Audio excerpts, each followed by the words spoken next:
Normal blouse cut చేద్దాం. 14 length కావాలి, లెంత్కి plus 1 inch extra. 14 + 1 15 తీసుకున్నాను. హాఫ్ షోల్డర్ మాత్రం 5.5. తర్వాత arm whole length 5.5. Chest line 11, 9 + 2 అన్నమాట. 9 + 2. ఇక్కడ 1.5 2 ఇంచెస్, 1.5 కానీ 2 కానీ అది ఆర్మ్ హోల్ రౌండ్ని బట్టి తీసుకుంటాము. దీనికైతే నాకు 1.5 పెడితే సరిపోతుంది. ప్లస్ కింద వేస్ట్ లైన్ కూడా 11 తీసుకుంటున్నాను, పైన తీసుకున్నాను అంత. తర్వాత నెక్ విడ్త్ మాత్రం 2.5 అండి, ఎవరికైనా 2.5.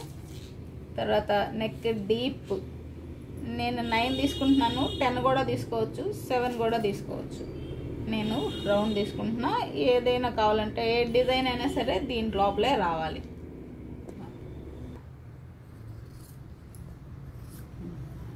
ఓకేనా? ఇప్పుడు ఇది బ్యాక్ తోటి ఫ్రంట్ అని పెట్టుకుంటాం. ఇక్కడ 2 ఇంచెస్ ఫోల్డ్ చేసుకుంటున్నాను. 2 ఇంచెస్. క్రాస్ కటింగ్ అంటే ఇట్లా తీసుకుంటాం, స్ట్రైట్ కటింగ్ అంటే స్ట్రైట్గా తీసుకుంటాం. నేనైతే ఇప్పుడు క్రాస్ కటింగ్ కట్ చేస్తున్నాను. ఈ ఆర్మ్ హోల్ దగ్గర ఇట్లా పెట్టామంటే ఫుల్ క్రాస్ వస్తుంది. సో యాజ్ టీజ్గా దీన్ని మార్క్ చేసుకుంటాం అన్నమాట. దీన్ని మార్క్ చేసుకుంటాం. దీన్ని యాజ్ టీజ్గా మార్క్ చేసుకొని దీన్ని తీసేస్తున్నాం. తీసేసిన తర్వాత ఇక్కడ ఆర్మ్ హోల్ దగ్గర ఒక 3/4, 2 పెట్టుకునే వాళ్ళు 1 ఇంచ్ డౌన్ చేసుకోండి, 1.5 పెట్టుకుంటే 3/4 పెట్టుకోండి. తర్వాత నెక్ మాత్రం 6 ఇంచెస్ ఉంటుంది. బాగా కొంచెం ఎక్కువ సైజు ఉన్నోళ్ళు, నెక్ ఎక్కువ ఉన్న వాళ్ళకి ఒక 1 ఇంచ్ అట్లా కిందకి దించుకుంటారు. మ్యాక్సిమం 7 అనమాట. సో ఇక్కడి నుంచి ఇక్కడ దాకా వచ్చిన తర్వాత ఇక్కడ 1 ఇంచ్, తర్వాత ఇక్కడ నుంచి 3.5 ఇంచెస్. ఇది షేప్. ఫస్ట్ ఇంకా దీన్ని కట్ చేసుకుంటాం. ఇప్పుడు ఇది బ్యాక్, ఇది ఫ్రంట్. చూడండి, 2 సేమ్ ఉంటాయి. ఇక్కడ కిందకు ఉంటుంది, దీన్ని మాత్రం ఇక్కడ కిందకి షేప్ పట్టి. ఇప్పుడు షేప్ పట్టి కట్ చేసుకుందాం. ఎట్లాగో షేప్ పట్టి మనం ఇక్కడ 2 ఇంచెస్ ఫోల్డ్ చేసాము. సో మనకి 2 ఇంచెస్ పెట్టుకుంటాం. 2 ఇంచెస్ పెట్టుకునేటప్పుడు కింద మనకి ఇక్కడ కుట్లలోకి కొంచెం తీసుకుంటాం, ఒక 1/2 ఇంచ్ కంటే కొంచెం తక్కువ. తర్వాత ఇక్కడ నుంచి 2 పెట్టుకుంటున్నాం. మళ్ళీ తర్వాత పైన కొంచెం కుట్లలోకి తీసుకుంటాం. ఈ మొత్తం కలిపితే మనకి 3కి 2 లైన్స్ తక్కువ వస్తుంది అనమాట. అంటే 2.35కి వస్తుంది. ఈ మొత్తం అంతా అట్లాగే పెట్టుకుంటాం ఈ స్ట్రైట్గా. సో ఇక్కడ మనం బాడీలో ఒక 1 ఇంచ్ తగ్గించాం కదా, ఇక్కడ పెంచుతాం అనమాట. 1 ఇంచ్ పెంచుతాము. ఇక్కడ 3.5 తీసుకుంటున్నాం. సో ఇదే షేప్. ఈ మొత్తం 2.35కి ఉంటుంది. ఇది 11 పెట్టాం కాబట్టి 1 ఇంచ్ తక్కువ పెట్టుకోవచ్చు, 10 ఇంచెస్.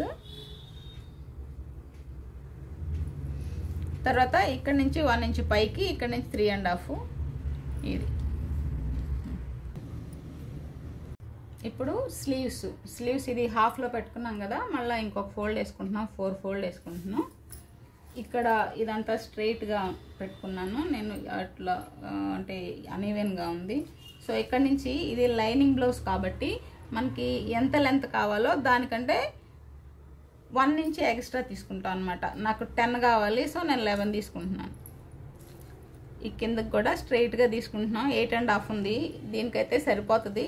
లేదంటే ఇక్కడ మనం అతుకులేసుకోవాల్సి వస్తుంది అనమాట. సో ఇది తీసుకున్న తర్వాత ఇక్కడ నుంచి 3 ఇంచెస్కి స్లీవ్ డెప్త్ ఎవరికైనా 3 ఇంచెస్ బాగా లావుగా ఉన్న వాళ్ళకి 3.5 తీసుకుంటాం. ఇక్కడ నుంచి ఇక్కడికి వచ్చిన తర్వాత ఇది 9 ఉంది. సో దీంట్లో హాఫ్ అంటే 4.5. మళ్ళీ ఈ రెండిట్లో హాఫ్, ఈ రెండిట్లో హాఫ్. ఇక్కడ నుంచి మిడిల్ పాయింట్ నుంచి 1 ఇంచు బయటికి, ఇక్కడ 3/4 ఇంచు, ఇక్కడ మాత్రం 1/2 ఇంచే తీసుకుంటామమ్మ. తర్వాత ఇక్కడ నుంచి ఈ 3 పాయింట్లు టచ్ చేసుకుంటా